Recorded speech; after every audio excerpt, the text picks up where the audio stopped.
완전히 같은 운동을 하더라도 이 방법을 사용하면 근성장이 적게는 10%, 많게는 2배까지 증가할 수 있습니다. 사기나 말장난이 아니라 정말 수많은 연구에서 증명된 방법으로 여러분이 오늘부터 바로 운동에 적용할 수 있는 방법입니다. 만약 영상을 보는 시점이 밤이나 새벽이어서 헬스장에 못 간다, 그래도 집에서 푸시업을 하든 크런치를 하든 해서 이 원리를 꼭 적용해봐야 할 정도로 중요하고 효과적인 방법입니다. 해당 비법은 바로 근육의 늘어난 부분 강조하기입니다. 비슷한 내용을 저희 채널 첫 두 영상에서 다루긴 했지만 해당 원리를 자세하게 설명해드리지는 않았고 또 어깨라는 특정 신체 부위에 국한된 설명을 했습니다. 이번에는 근육을 늘린다는 것이 정확히 뭐고 어떤 과학적 근거를 가지고 있고 여러분이 실제 루틴에 어떻게 적용할 수 있는지까지 정말 A to Z 완벽하게 또 자세하게 말씀드리겠습니다. 근육의 스트레치를 강조한다 라는 것은 크게 세 가지로 볼 수 있습니다. 우선 근육의 길이 자체를 늘린 상태로 운동하는 것입니다. 두 번째는 길이 자체를 늘리지는 않아도 늘어난 구간에 더 강한 부하를 가하는 것입니다. 세 번째는 가동 범위 자체를 변형해서 근육이 늘어난 구간만 반복적으로 수행하는 부분 가동 범위 스타일입니다. 이 세 가지 방법을 다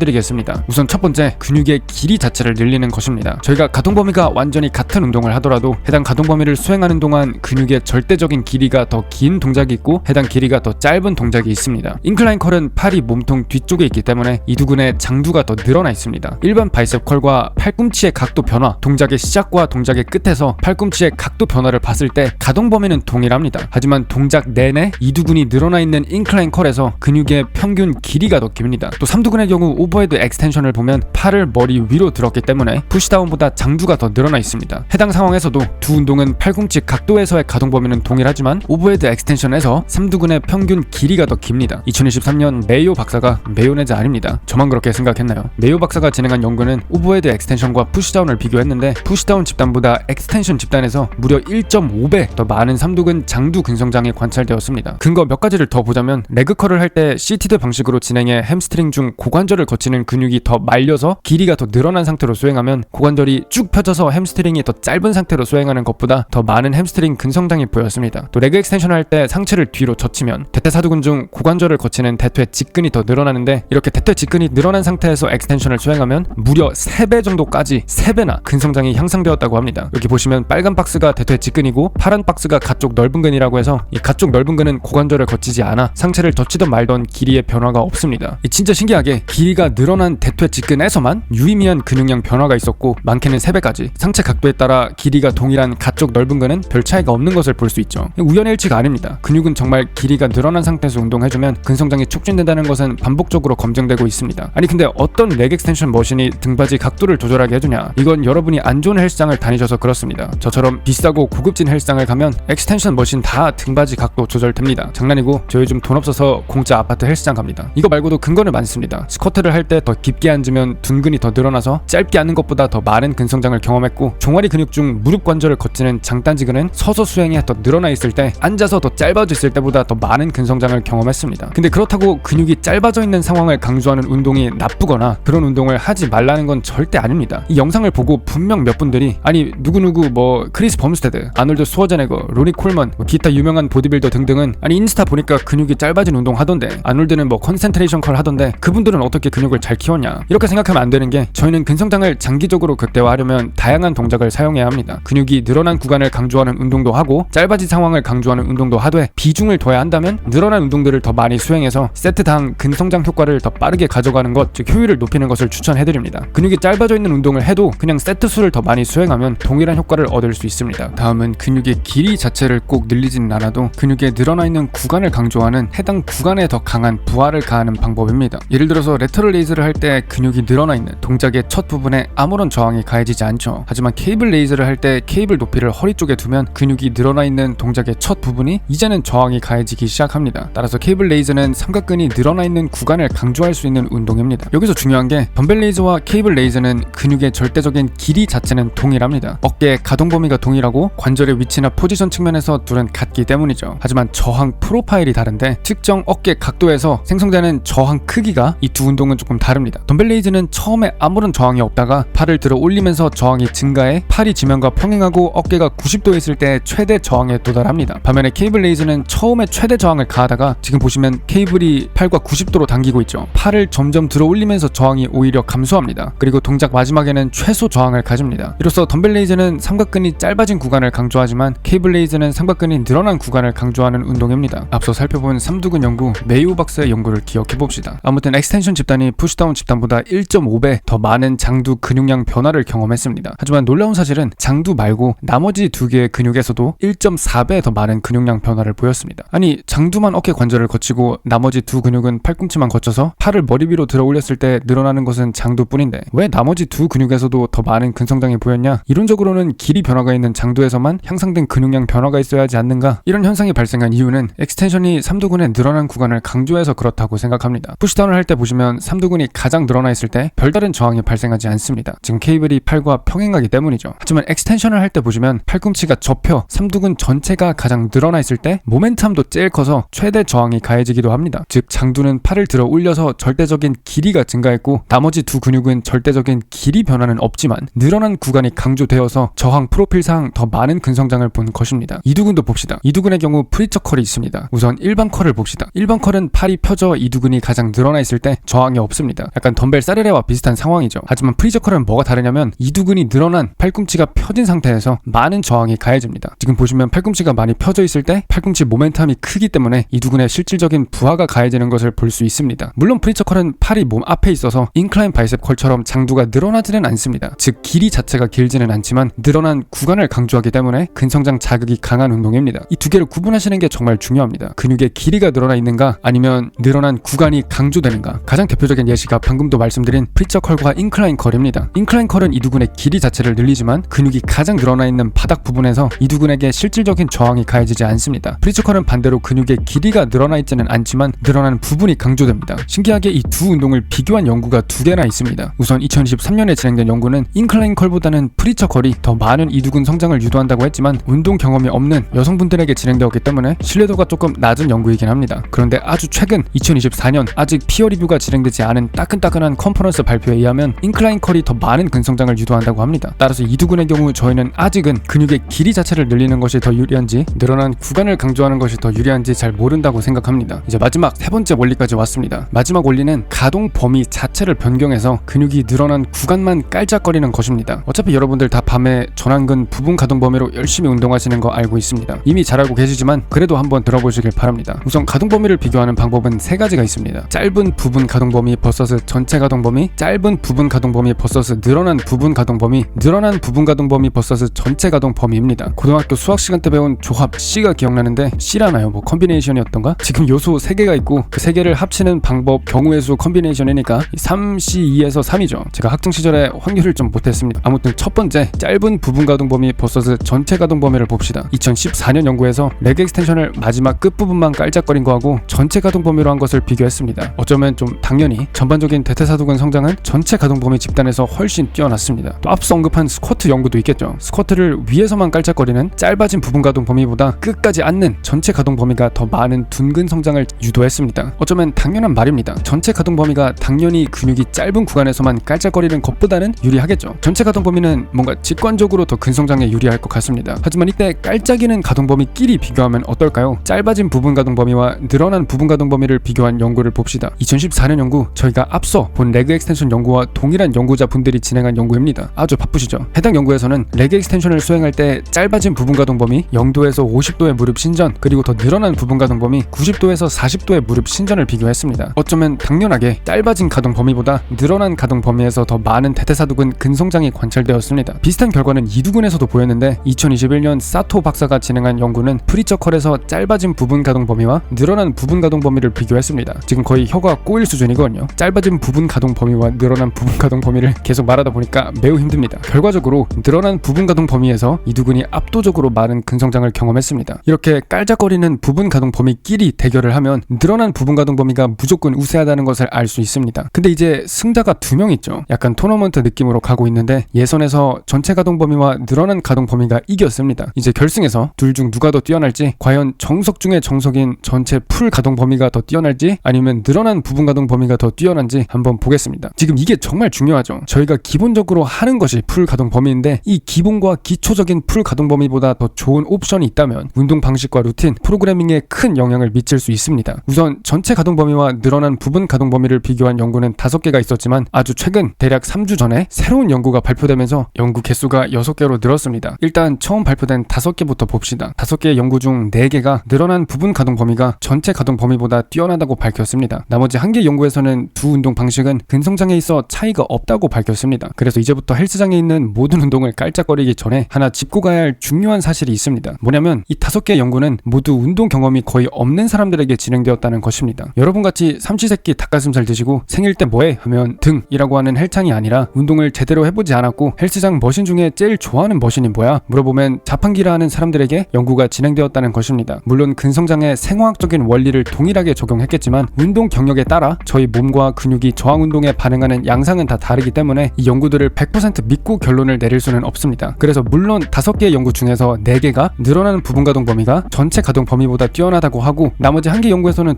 동일하다고 하긴 했지만 아직까지는 결론을 내리기 이릅니다. 게다가 근육이 늘어난 상황을 강조하면 longitudinal hypertrophy라는 조금 특수한 근비대 메커니즘이 발생하는데 해당 근성장 방법은 초보자에게서만 가능하고 운동 경험이 쌓인 헬창들에게는 발생하지 않아서 근육을 늘리는 스트레치 강조 운동 방식은 초보자에게만 효과가 있다는 주장도 있습니다. 조금 복잡하고 과학적인 내용이어서 한 20초 정도 설명할 것 같은데 지루하면 뛰어넘으셔도 됩니다. 한번 가봅시다. 연구자들이 동물 연구에서 뭘 찾아냈냐면 근육이 늘어난 상황을 강조하는 운동을 했을 때 조금 특이한 비대 유형이 관찰된다고 합니다. 일반적으로 저희가 저항 운동을 하면 근원섬유가 추가되어 근섬유는 지름이 커지는 방향으로 커집니다. 이걸 transverse hypertrophy라고 하는데 근섬유가 더 두꺼워진다고 생각하시면 됩니다. 근데 만약 근육이 늘어난 상황을 강조하는 운동을 하면 이게 동물 연구에서 많이 재현되었는데 닭 날개 있죠. 닭 날개에 무거운 무게를 달고 닭을 며칠 동안 매달아 놓았습니다. 아주 잔인하죠. 그랬더니 관찰된 근비대 종류가 달랐는데 근원섬유 단위인 사이코미어가 추가되면서 앞서 말씀드린 것처럼 근육 섬유가 두꺼워지는 게 아니라 근원섬유 추가로 근섬유가 길어져서 longitudinal hypertrophy가 일어났다고 합니다. 아니 이건 근육이 그냥 길어지는 게 아니냐? 근육이 커지려면 근육이 두꺼워져야 하지 않냐? 근육이 길어지는 것과 두꺼워지는 게 무슨 상관이 있냐? 이건 intrafascicular termination이라는 현상으로 설명 가능한데 너무 산으로 가는 것 같아서 다음 기회에 설명드리도록 하겠습니다. 아무튼 이 longitudinal hypertrophy가 초보자에게서만 일어나고 운동을 좀 한 사람들에게 일어나지 않아서 근육을 늘리는 것은 초보에게만 유효하다라는 주장이 있다고 했죠. 가설입니다. 실제로 증명된 게 아니라. 그래서 같은 연구를 운동 경험이 많은 사람들에게도 한번 해봐야 한다라는 여론이 세계적으로 생겼습니다. 그래야 저희 같은 헬창이 운동할 때 이 늘어난 부분 가동 범위를 사용할지 말지 결론을 내릴 수 있으니까요. 그래서 최근에 거의 한 달 전에 그 위대하신 브래드 쇼엔펠드 박사님, 맥스 콜먼, 폴 스윈턴 박사, 마일로 울프 박사 그리고 유명한 유튜버 제프 니퍼드를 포함한 13명의 연구자분들이 전체 가동 범위 vs 늘어난 부분 가동 범위 연구를 진행했습니다. 참여한 피실험자는 평균